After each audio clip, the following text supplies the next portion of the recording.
We're good? Johnny? All right. Welcome to the Super Show. Super Show. Woo! Oh, wait. Darren doesn't know the sound effects. Do you have the sound effects? Yeah, they're at the bottom of the Zara. He knows where they are. This is the Super Show. My name is Edgar Lujano, producer for the show, and I get to be the main host. No assistant host. I am the host of the Super Show today. And today in the studio, we have the one, the only, Jeff Cam is in the studio with us. Hello. Woo, Hey, all right. hey. No applause. It's okay. All right. Wait, is the Jeff Cam on or not? Aw, boo. All right, so we're starting off strong on this one. This is great. All right, Jeff, it's good to have you inside the actual studio and not behind the glass. Yeah, praise be Jesus Christ. It's great to be here. Yeah, and since you are in the studio, Shanovision on Twitch is going to realize that you're still wearing a sweater. That's right. I wore it just for him. Just for him. All right, Shanovision, if you're seeing this, yes, this is true. Jeff is still wearing a sweater, and he's in California. So, you know what's funny is it's cooler in the studio over there. Here it's a little warmer, so well, I might start to sparkle a little. We actually have an air conditioning unit that's specifically for the booth to keep all the equipment nice and cool. So, in the studio, you don't really have much of that. So, yeah, you're good. All right, so Jeff, you're a tech guy. And I spend a way too much time on the internet. So I think both of us are familiar with the idea that there's so much AI out there and it's getting too good too quickly. Mm-hmm. And the newest thing that was just released, and I saw it on ads for Artlist, which is like a stock footage, stock audio website. And they were announcing that they now had something called Nano Banana. Mm-hmm. And I'm like, yeah. I don't know what this is. Great, Artlist created their own thing, but no. Nano Banana is actually used. Is it by Google? Are you familiar? I am familiar. Yeah, I've used it actually, and one of our remote workers was asking me about access to it last week, so that's when I first heard about it. Okay, well, we started playing with Nano Banana. So it's basically an AI generating images and videos and stuff like that, and it's actually really, really frightening. It's so frightening that it's really hard to distinguish what's actually real and what's not. Mm-hmm. So I figured we can talk a little bit about that and kind of go into a little bit of the implications, but also show the progression of how AI has come across. Now, I'm calling this the Will Smith spaghetti test. So if anybody's familiar with, if you're online, perpetually online, chronically online like I am, then you terminally online. Terminally online, then you know about Will Smith spaghetti. So when AI first came out around 2022, they created a image of Will Smith eating spaghetti to see how good it was. Now, so there's a video out there where it's the progression from 2022, early 2022, all the way till today of how good this is. So it went from images all the way to videos and what it looks like now. So Johnny, let's go ahead and play a little bit of progression of Will Smith eating spaghetti. This is what it looks like. There's no audio, so we can just kind of, so it starts kind of weird, obscure, ugly. Wait, where are we at?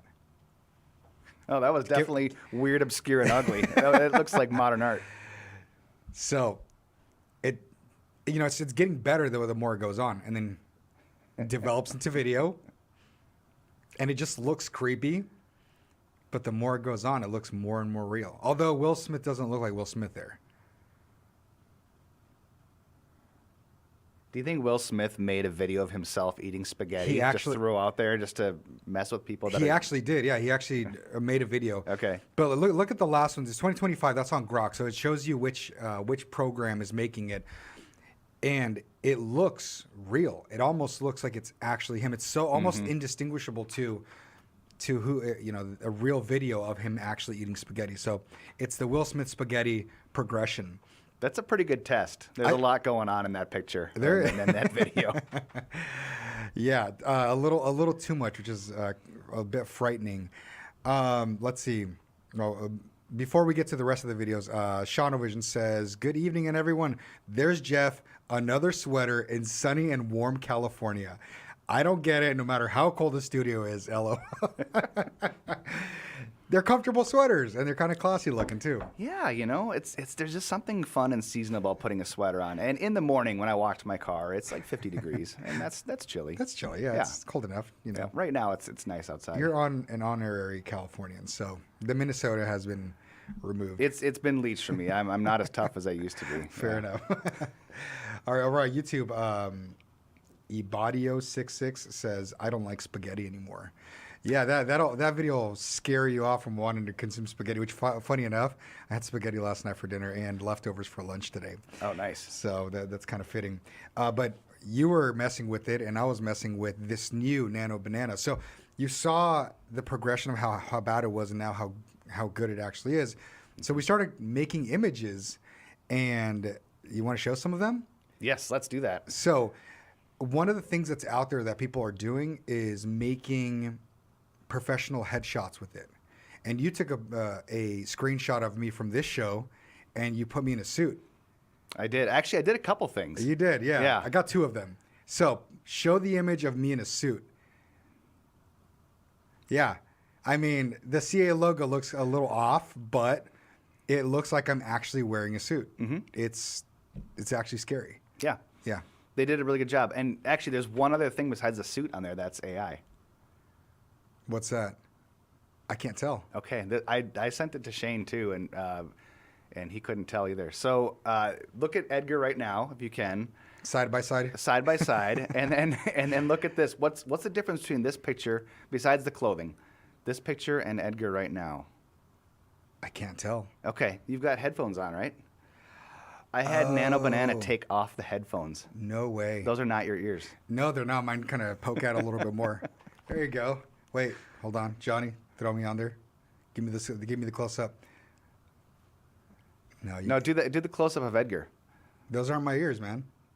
There, that's better. Hold on, there you yeah, go. there. Yeah, Okay, that's creepy. Yeah. All right. So you and Shane, I'm 0 for 2 on, or I'm 2 for 2 on that. You guys are 0 for 1 each. All right. And you did one more as well. You did one in a nice wool sweater. Well, I mean, I can't be the only guy in a sweater, right? So, yeah, I described the wool sweater as if you were working in New England. Okay. Wearing a gray wool sweater. So all right. And then so one. here's me in a nice gray wool sweater. Yeah. Right. It looks like you and I are matching there almost. Look like you're about to talk to me about bonds. Let's go. There you go. I mean, if you wouldn't know, the only thing you would think is AI there is the Catholic Andrews logo. Yeah, which you could even think is a watermark. Yeah, that's because a good of point. how they did it. It almost looks like a watermark. But yeah. I had the original prompt I had, because you had the normal button-up shirt on. I said put on a suit, I think, and then I wanted it to figure out. So this is with AI, you got to figure out the best prompts, right? Yeah, exactly. Because it's like it's a tool for creation, just like anything else. It just happens to be a very expressive one. But if you're not very good, like I'm not very good visually, as I've told you multiple times over this past couple weeks, I told it to like incorporate the logo as if you're a good designer or something. So I thought maybe it'd give you a tie, or it would maybe have some sort of checkered thing where it's got tiny logos or something. Yeah. But it just stuck up. So it's not as creative. Yeah. You know, that's one thing that I did realize. You have to word it in a way that it understands, because not all prompts, and I'll show you in a second what went wrong. Speaking of, I was gonna make an AI prompt of Cy with his new car, but he actually just sent me a picture of him with his new car. Johnny, pull up that picture with Cy in his new car. He actually took a picture from the dealership. So go ahead and pull it up. Hey, Johnny. Thank you.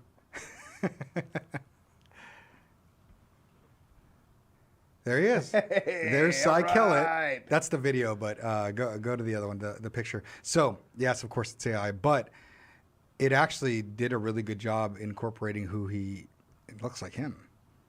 It kind of does. The eyes are a little bit off. There's something like not kind. Maybe it's like the normal kindness in his eyes, but there's something in that video that's like a little bit like, ah! It's like squinty and kind of like evil Cy. Yeah. Bizarro Cy. Yeah, that's alternate universe Cy right there. That's what they pulled. They pulled it out of an alternate universe. Big Stack, Edgar is human. Yes, I am human. Yes, I am. All right. So I decided to make this picture because Cy owns a Lamborghini now, and I couldn't get a picture of him before he left to Oklahoma. But then I made a video, and this is what I mean that prompts have to be worded in a specific way. I prompted it to make a video, and it said, "Can't register it. Can you here's some guidelines on how to ask a prompt?" And I didn't read the guidelines, and I redid it, and this is the video it got me. And there's some audio on here, so if you want to put it up. It's nap time. Yep. Yeah, I didn't do it. So play it one more time so you can hear the audio. See ya, Edgar. It's nap time.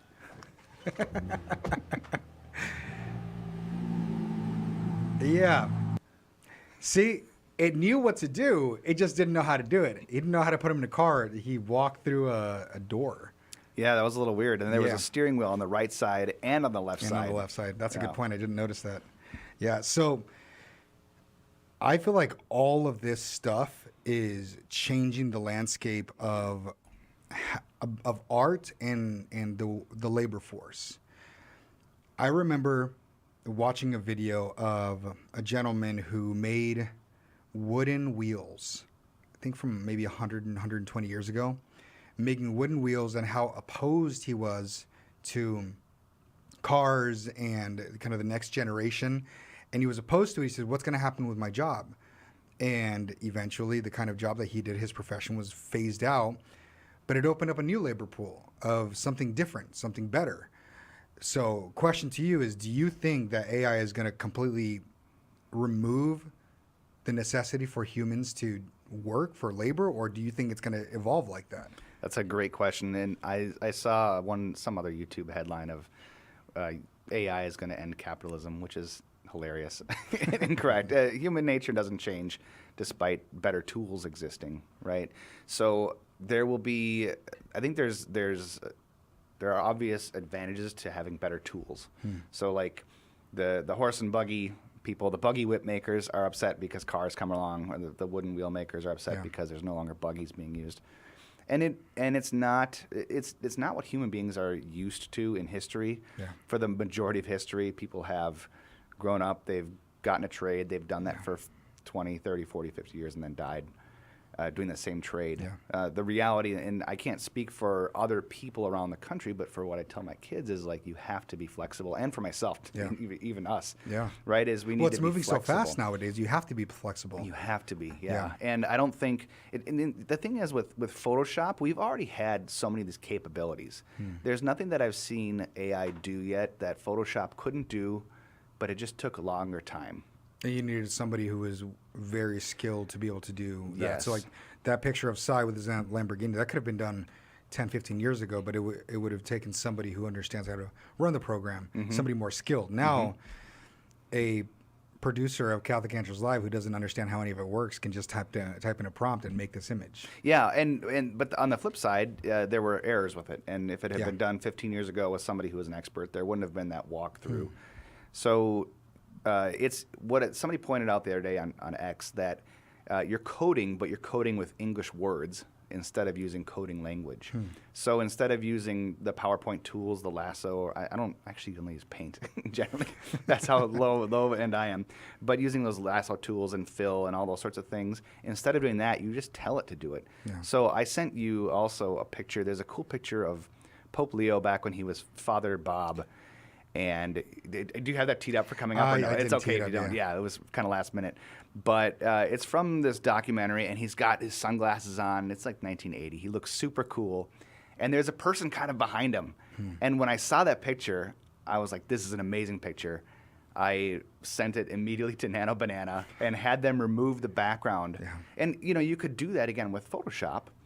But that takes a little bit of time, and you got to kind of touch it up and stuff. And like, no, let's have Nano Banana do it. Yeah. Well, it can alter people's looks. I actually I didn't realize you went to Ireland. Johnny, can you put the picture up of him in Ireland? Yeah. It was before he had the wonderful beard. There he is. There's Jeff at the Cliffs of Moher. Is when we used to rock that hardcore handlebar mustache. I mean, come on. It looks.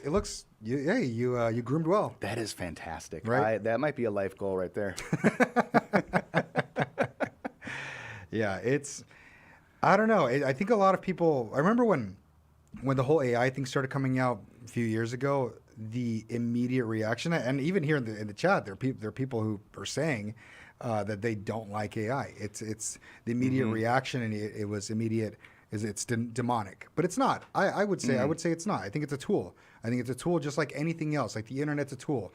If you learn how to utilize it properly, you can use this tool for evangelization. And I think what we can do with AI is utilize it for evangelization to bring people to Christ, because we can make a lot of cool art. And again, that's gonna offend and hurt some of the industry of artists, but if there's this new tool that's out there, we should utilize it. We can't just ignore it.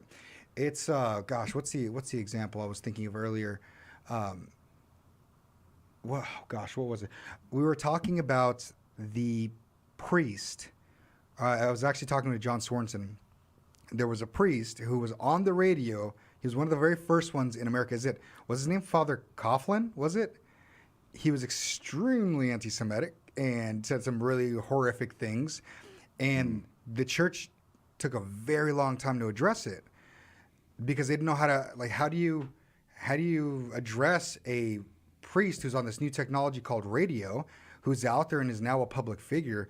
The Vatican was like, well, this is on you. We don't know how to navigate through this. And eventually they reached out and they basically told him to calm down, and he stopped making his content. But he was out there for a long time, damaging, I would say, a lot of the faith and scandalizing a lot of the faithful. So I think we have to recognize and accept that there are new technologies that are coming up, and we either utilize them for the good, but we have to analyze them pretty quickly and come up with a reasonable way of approaching it that's based on faith. It's like Jimmy Akin's Mysterious World. Whenever he talks about like a random mystery, he always says, let's look at it from the perspectives of faith and reason. Yes. Well, he says, well, the faith doesn't have much to say about this, or the faith has this to say about it, and now we look at it from the reason perspective. And I think that's a great approach when it comes to new technology like this, like Nano Banana, like any kind of AI or whatever else is coming in the future that we're not aware of. Yeah, and the 10 Commandments haven't changed. So don't steal IP. I think there's perhaps some room, and maybe there will be creators who will be more open to having their artwork kind of riffed on and shared. Yeah, well, the Ghibli by thing. fans. But the Studio Ghibli was an IP theft. Yeah. And so I don't know if anybody's selling Studio Ghibli because you can just go use it for free. Essentially, you log on to OpenAI and do it for free. Yeah. But a lot of people probably bought OpenAI memberships because they were like, Studio Ghibli's kind of fun. We're going to make our family look like this. Yeah. But they didn't. That guy that invented that style, they kind of stole his abilities and took something that was unique to him, made it commoditized. Yeah, I think that is one of the real dangers, that you're taking something that somebody crafted for themselves and is now used for anything, and anybody has access to it, and that person who created it did not receive the justice they deserved. So that's one of the dangers. Yeah. I thought I had something else, but it went out of my mind. So can I tell you one thing that I love about working here and the people that work here? Everybody has a very, very different and unique personality, and Darren's one of them. He's on the Jeff Cam, but I don't know if you want to put him on there. What's up, Darren? All right. Hey. What's up? It's Darren on the Jeff Cam. Hey, Darren, I'm really sorry that you've been here for 20, 25 plus years and we never named a camera after you, and Jeff was in for not that long and we named a camera after him. That's okay. So. I'll be all right. So now, Darren, are you online, or do you follow our friend Carrie on Facebook? Our office mate? Our office friend Carrie? Oh, yeah. Yeah. Do you? What's one thing that he's known for if you ever follow him on Facebook? He makes AI-generated images of himself doing things that you might see like Sylvester Stallone doing or something like that. He made a video. He said it's right before the show. He's like, "This is one of my favorites." So I got it. I downloaded it, and I want you to play it.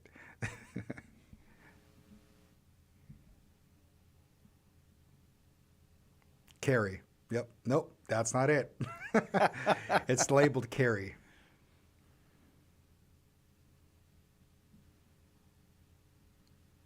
You know, silence is great for radio. There it is. Good thing we're not on radio. Oh, audio's slow. Never mind. It's really fun. Well, you can look at the video. So it's him walking with a bunch of hamsters. Oh my gosh. He's the Lord of the hamsters. Yep. Well, that's Carrie. I wish I had the audio. The audio sounded pretty cool. But yeah, he just does stuff like that, and that's Carrie. I don't know what else to say to that.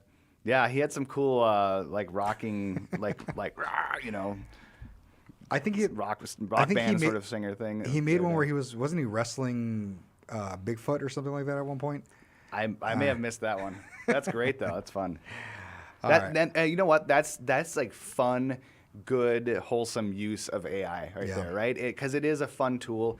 Some people who are artists will make incredible things with it that we're like, Yeah. whoa, that's really cool. But a lot of people will make fun stuff like that and entertain their family and friends. I will say one of the dangers and the scary part that makes it really frightening is the scams that come with it. People using family members' voice to say that they've like been kidnapped, trying to extort people of money. That's where the scary things are. Like this stuff's harmless. Like, well, you know, it's not going to do anything.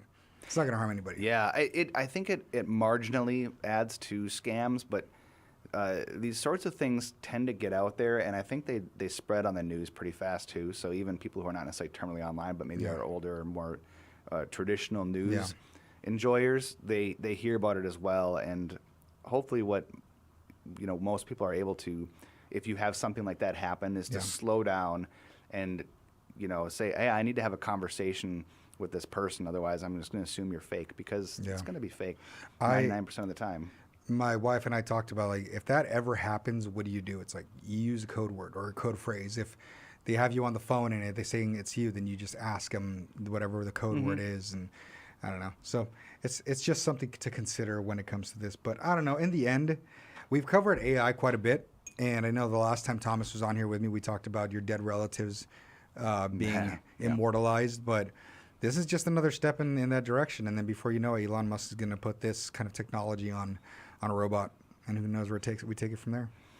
Yeah, well, God help us, and I think that we'll see Catholic Answers and other apologists that will remain kind of at the forefront of trying these things out and bringing the new evangelization to people. Yeah, which is what use it for the good and the true and the beautiful. Amen. Yeah. Cool.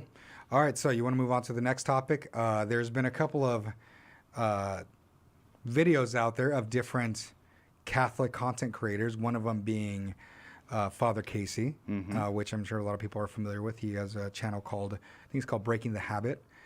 He currently came out with a video that I know a few people criticized, but you were making a really good point when we were talking before this about the underlying implication of the things that he's saying about.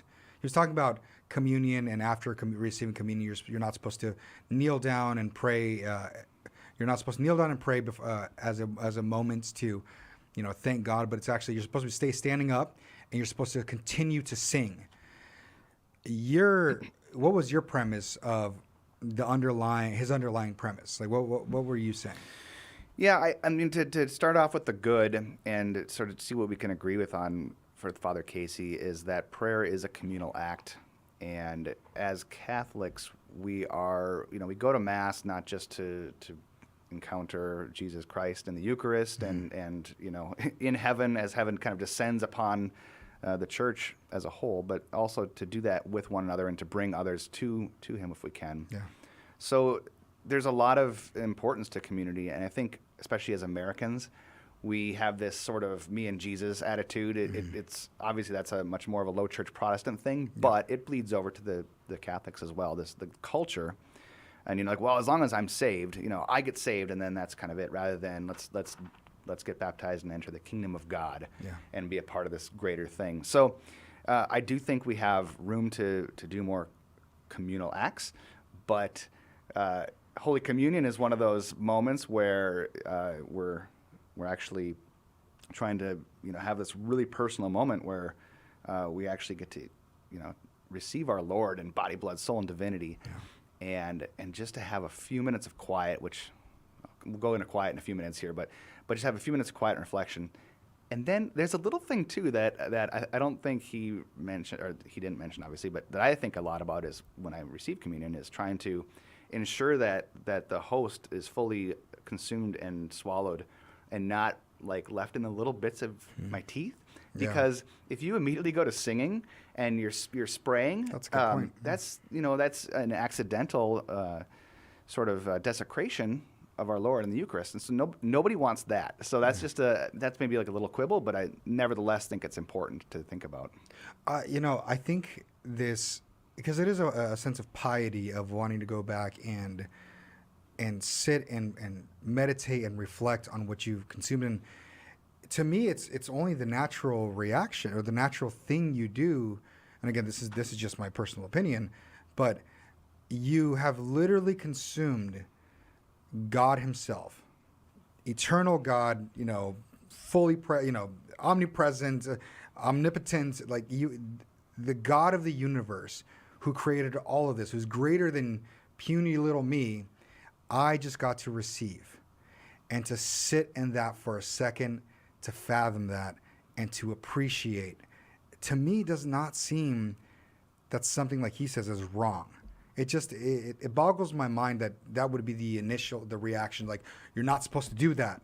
You have to be singing with us in community, as a community. It just doesn't seem right. Yeah, and I'd like to know that the thing is, like, when you spend a lot of time with the same people, you sort of get these ideas and these shared beliefs about things, and then sometimes you break outside of that group and talk to a different group, and you go, oh, man, not everybody thinks this way, or this is not an automatic response by anybody. So I wonder if maybe the community that he's around, I'd be curious to know like where he's kind of gotten that idea from, and if he's spoken to other things. So I think of communal prayer opportunities, which is super important beyond just going to Mass. Yeah. We have family rosary groups. Every Sunday night, we go to somebody's house, and all these different families come together and pray the rosary together. That's a great community prayer. Yeah. Here at work, we do lauds in the morning and Vespers in the evening, and whoever's available at the time comes in and sings. We sing together. But also, if you go to the chapel throughout the day, you'll see somebody praying by themselves. So both of those things are important. And for those who don't work in a Catholic company, it's maybe harder to get all those opportunities in, of course. Yeah. But, we do want to try to make time for both personal quiet reflection and then also that communal prayer and building up the kingdom of God together. Yeah. I've noticed that, especially trends amongst, post-Vatican II, there was a lot of craziness that fortunately... Really? Yeah, I don't know if you noticed. Yeah, you ever heard of clown masses and a bunch of other interesting things? But it seemed like it was such an overcorrection of what people would do at Mass in the traditional form, it tends to be a lot more quiet, a lot more people meditating. Even traditionally, some people would pray the rosary during the middle of the Mass, which means that there was no form of participation in the responses and things like that, which, of course, you can get into the conversation of the Latin Mass, how much of the response do you actually do? But it felt like it was such an overcorrection that everything you did needed to be the communal thing. Like if you weren't vocalizing every response or vocalizing every hymn, you are not actively participating. And I feel like these kinds of comments of these specific communities, they're out there. And I think Father Casey might be one of those. He's in one of those echo chamber spheres, but I think it's starting to phase out. I think we're starting to move a little more towards a recognition that within the Mass you can have both. Yes, you're there. There's community, but also it's okay to take that moment after receiving communion and having your own personal time to reflect. Yeah, for sure. And not to mention the music sometimes leaves a little bit to be desired. So I will sing all the songs in Mass, even the ones I don't like. But I never sing the communion hymn. I just pray quietly at my pew and then go up to receive Holy Communion and sit back down quietly. You don't appreciate Lift Up the Banners of Love or This Little Light of Mine during Mass? Not during. No, I don't know the first one, but the second one, not during Mass. That's a cute song for kids to sing at their kindergarten recital or something. You want to hear one of the horror stories that I experienced? I went to when I used to volunteer for a youth group. I was part of a core team. They did something called Mass on the Beach, and it was a bunch of teenagers that you just went to the beach, had a beach day, and then afterwards at the very end, everybody went to Mass. Well, first of all, you're at Mass on the beach, so obviously modesty isn't What could go wrong here? Yes, the highest priority. Let's step away from the modesty landmines here for a second, though. But the music was interesting. The communion hymn was taken from a secular song. How did it go? Tonight We Are Young. Yeah, that was the communal hymn. And if you go back and you listen to the secular song, it's about a person going back, sleeping with somebody that night, and hey, we're young, why not? But this was the communal hymn, and you can clearly tell that the organizer realized that people were starting to look at each other like, what in the world are you doing? That during the time of the announcements, the organizer came and said, just to let you guys know, this is actually very scriptural, and started referencing scripture as though this song was taken from scripture. See, that's the thing is if you're wrong, it's okay to be wrong. Everybody's been wrong, Yep. And if you're publicly wrong, then just say, yeah, you know what, I was wrong on this one. I'm gonna take the L, right? I mean, we go to confession. That's it. Yeah, exactly. Yeah, so Yeah, you made a mistake. Just embrace it. that's Just cringy though. I mean, I've heard some pretty cringe stories. But that's pretty cringy. Yeah, that was pretty rough. Let's see. All right. Well, anybody on the comments? I want to ask you guys a question before we move on to the final topic, because I have maybe we can talk about this a little bit more. But in this next part, we're going to talk about our favorite Christmas movies. So, if tell us in the comments, your chat in the chat, your favorite Christmas movies. Throw them out there, and then we'll give you guys our feedback on that. Good job. Yeah, give them a few minutes to get them all out before we talk about them. Exactly. So Liz B. Kath says sacred music needs to return. To be honest, King Neptune says it's okay to be wrong, but that was a big one. Yeah. I mean, don't take I don't know, the secular. It's so hard when you have a secular song that may have a line or two. It's like, oh man, this can be applied in a different way if you put it in the context of religion, but no, not all of them. Yeah, it's like sometimes people will take any random movie and be like, it's actually a really Catholic movie. Yeah. And you're like, you can read into it maybe that way, and that's your personal headcanon, but that doesn't necessarily mean that you want to talk about it too much, especially if it's not a good movie, if maybe it might lead people astray. One of my good friends in college would always say, every song and movie out there leads back to God. And I see where he was going with it. And he said that, and he said, give me an example of a song and I can tell you how it leads back to God. And ultimately, it made sense because I said, all right, here's a song by the rapper Lil Wayne. And he said, oh, they're talking about going to the club because they're looking for, some kind of communion. And it's the true longing of the heart. And this, in reality, they're actually searching for God. So therefore, it all points back to God. It's like, all right, that's a fair point, but not really at the same time. It's stretching. But just don't put it in the context of the Mass is my thing. Well, the heart always longs for the good, the true, and the beautiful. And sometimes we're confused about lesser goods, right? So we'll see a lesser good as the greatest good. And it's like, no, that's just a lesser good. Push through that and find what's above that. Yep. I think C.S. Lewis has talked about that well. Absolutely. Well, I hope Father Casey, hopefully clarifies something. We don't always want the YouTube channels to go back and forth and responding. Yeah, and my intention is not to roast a priest in the Catholic faith here on YouTube, but just to maybe give some perspectives on what it might mean for us, for me as a father, you as a father. Yeah, absolutely. Yeah. Amen to that. All right. Any final thoughts? No? No. All right, cool. We'll leave it there. No hate on you, Father Casey. All right. Top 5 Christmas movies. I know we're in Advent. I know. Don't come after me. Let's Christmas movies. All right, let's start with a number 5. Christmas Advent movie. is preparing for Christmas, right? So preparing is to get a good list started, and then Yeah. to check it twice. Yep. All right. Number 5. What's your number 5? My number 5 is The Muppet Christmas Carol. Oh, okay. Muppets scare me. Never seen it, probably won't. I've never, I don't know if I've seen it front to back, but it's always on. My kids are always watching Okay. it. I shouldn't say they're always watching it.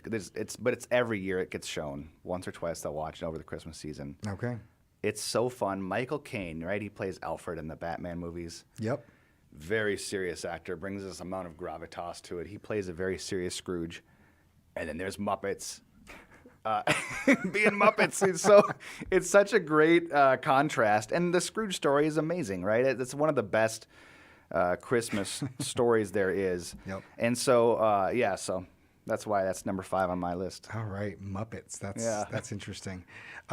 Jamie Boyd also agrees with you. Muppets Christmas Carol. All right. All right. Yeah. Well, you got one on your corner because you certainly don't got me on your corner on that one.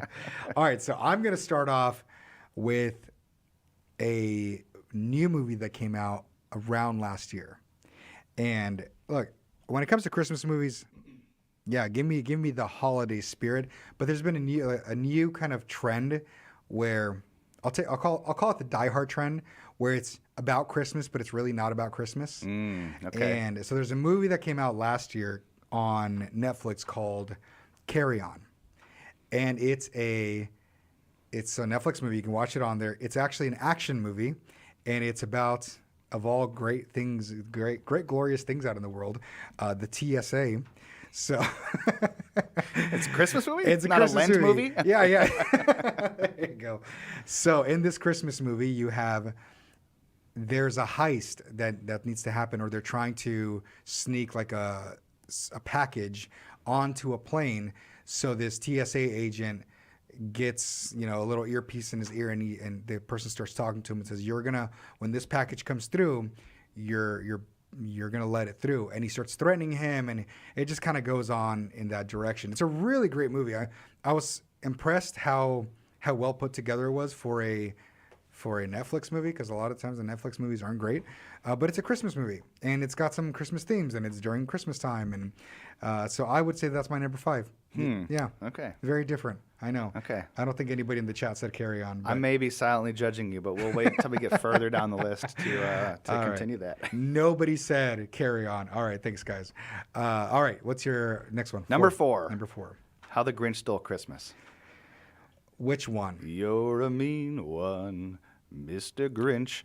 The cartoon. It's like the 66, I think it is. So the original one. Yeah. My wife was talking to me about this, saying, when in the world did the Grinch become such a worldwide phenomenon? In the 80s. But it wasn't even in the 80s. I think it's within the last few years, because you had that one that was popular, but it's not like you saw it in, like, you would go to stores and you would see a lot of Grinch stuff. You would see Christmas stuff.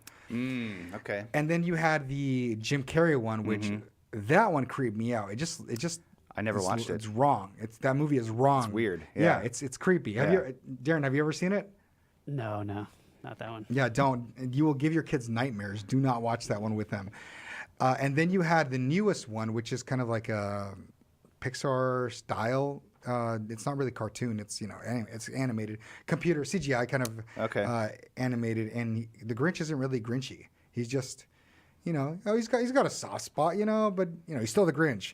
So I don't know how good that did, but something between those movies up until now, there was a massive phenomenon where the Grinch became an actual staple of Christmas, just like everything else.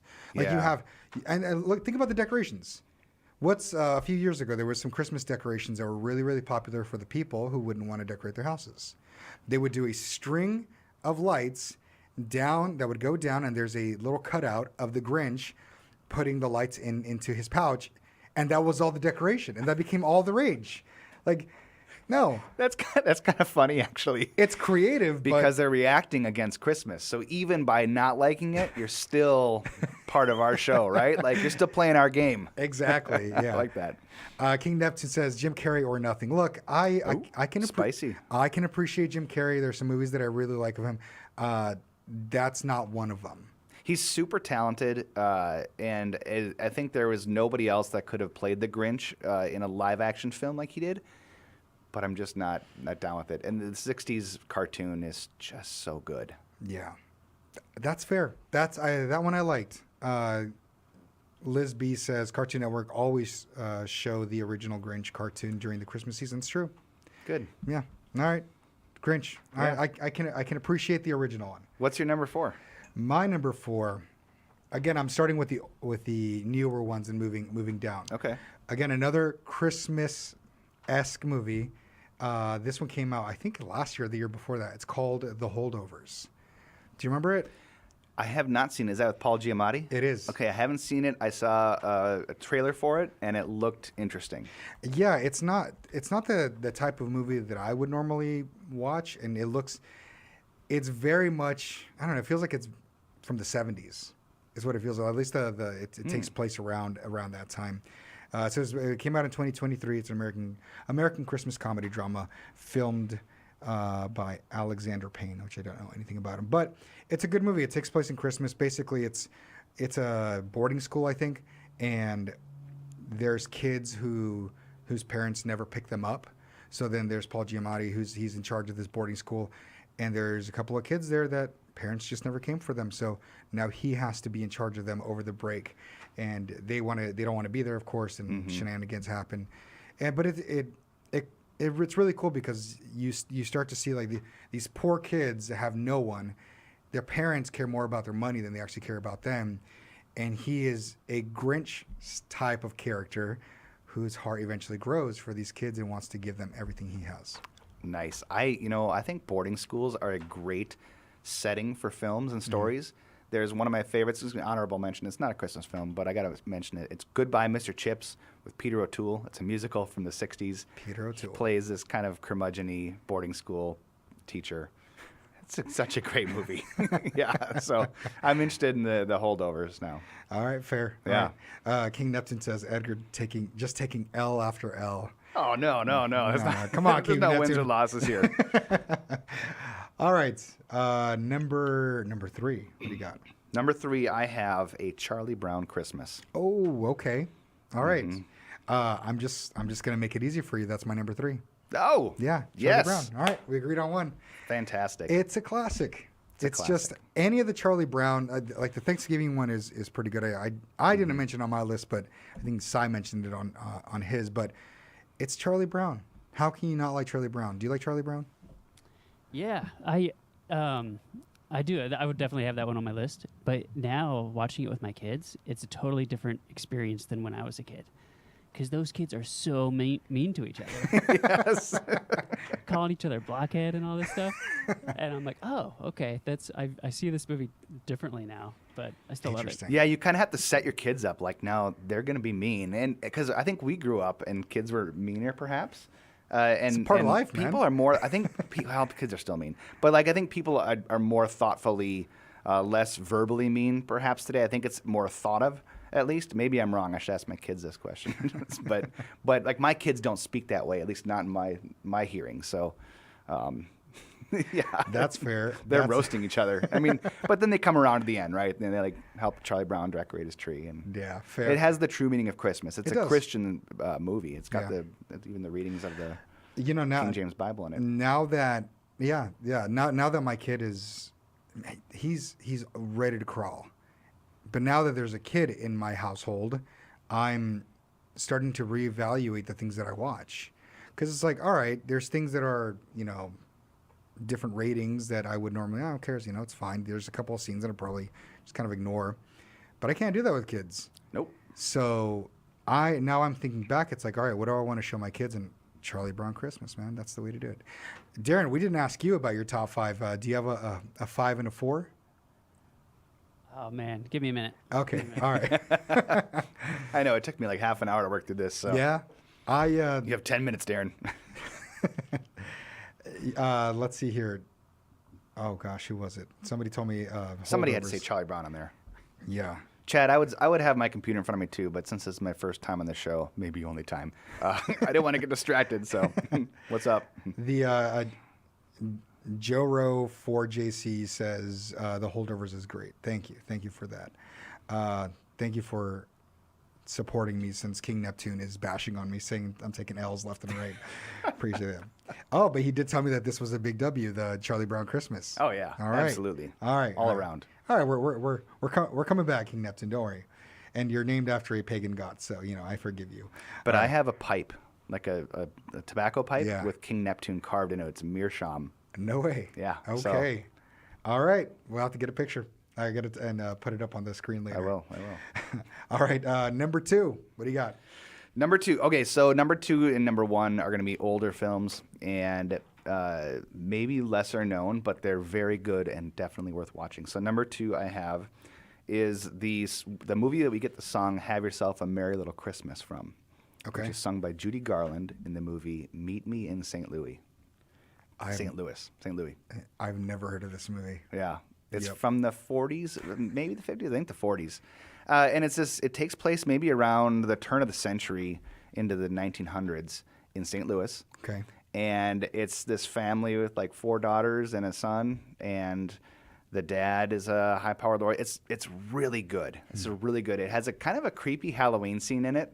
So if you have kids, it's a totally kid-safe Wait a minute. movie, but This- there's a this- little Halloween scene in it. There's It a goes- Christmas movie, but It's a Christmas movie, but it ends at Christmas. It starts before Halloween.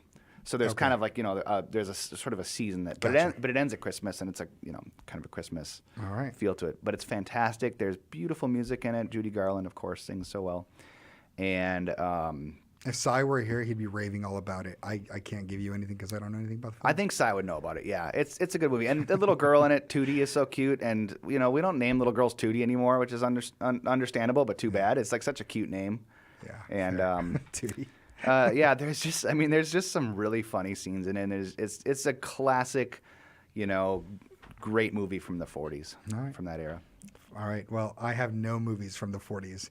Anything before the 90s, I don't have any on this list. So, all right. Then my next one. Actually, hold on, Darren. Do you have your top?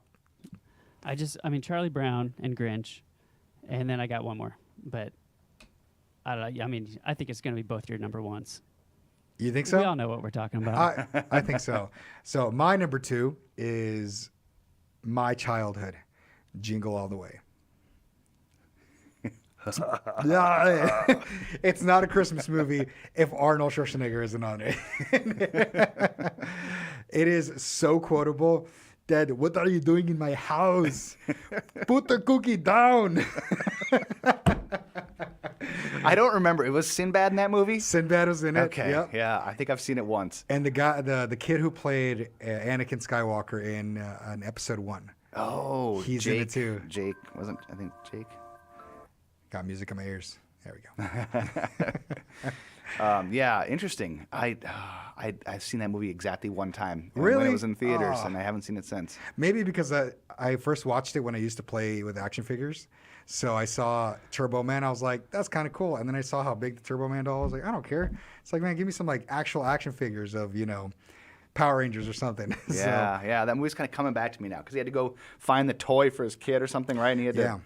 But Yeah. it was one of the, it was on high demand. So he went on Christmas Eve and they were clearly all sold out. So it's kind of that adventure of him going out. Mm-hmm. Before we get to our number ones, I want to read out a lot of the ones that they mentioned on in the chat. So Divine Mercy Catechesis says, number 6 is Rudolph. Number 7, A Charlie Brown Christmas. Of Rudolph course. is great, yeah.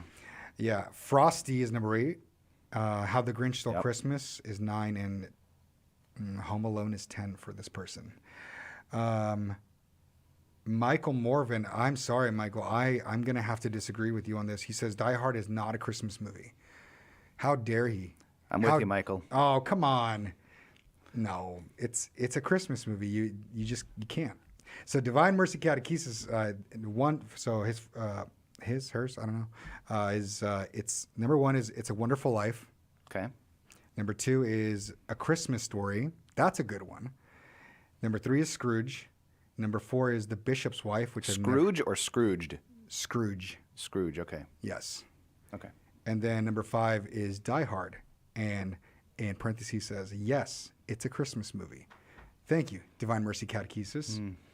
It's okay to be wrong sometimes. Divine Mercy Catechesis. All right, you're number one. Let's hear it.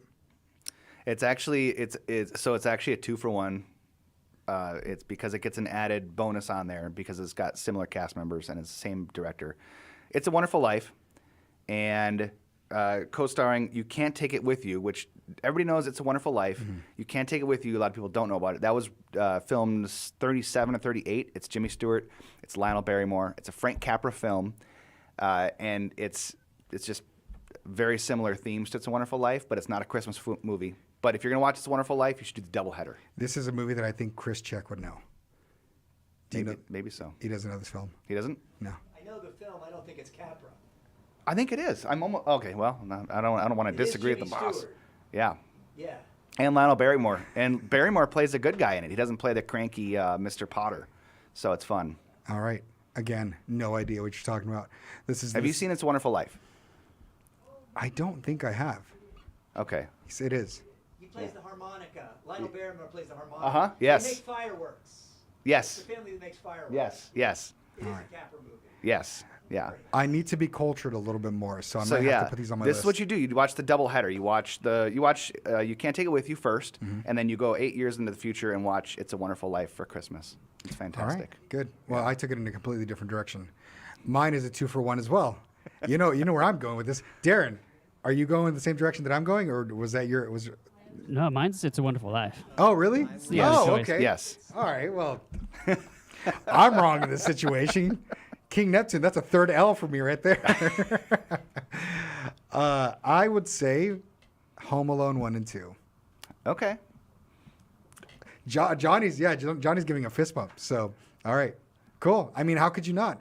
They are the classics. They are, to me, when I think of it, when I think of Christmas, I think of Home Alone. And last year around Christmas time, I went to the Home Alone house in Chicago. Oh yeah, on the North Shore. Yeah. Yeah, I used was to cool. live further north, further north in the nice area, and that's a beautiful area to drive through. I love it a lot. Yeah. Yeah. Cool. All right. Yeah. Well, good times, man. Well, thanks for that. Thanks for joining me in the studio, and thanks for rocking another sweater. Hey, thank you for the invitation, Edgar. This was an absolute blast, and thank you, chat, for following along with us and in playing along with the top 5 Christmas movies. That's right. All right. When we come back, I will not be hosting. The El Presidente himself is going to be hosting the show today. First hour, Tom Nash. Second hour, Tim Staples. Ask Me Anything. So if you guys want to start lighting up the calls, or lighting up the phones with the calls, you are more than welcome to. I will be screening, and we'll be back in just a few minutes with an Ask Me Anything on Catholicism. Johnny, hit it.